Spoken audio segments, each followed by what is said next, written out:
So the race is on for Congress to pass President Trump's spending bill by his self-imposed deadline of the 4th of July. Senators are working through the weekend because of that on their version of the so-called One Big Beautiful Bill Act.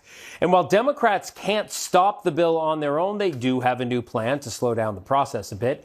Our Jay O'Brien joins us now from Capitol Hill. Jay, what's the latest?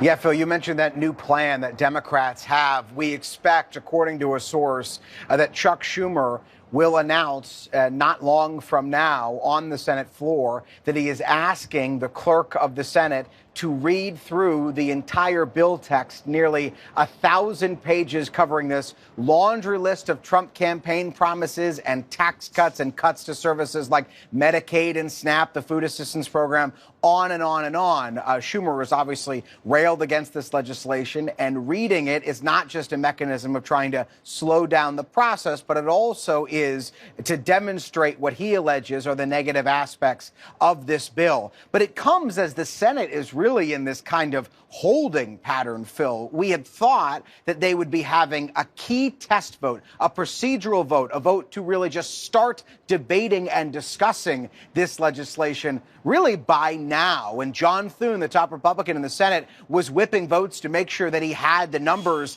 in his own Senate Republican conference to even clear that procedural vote.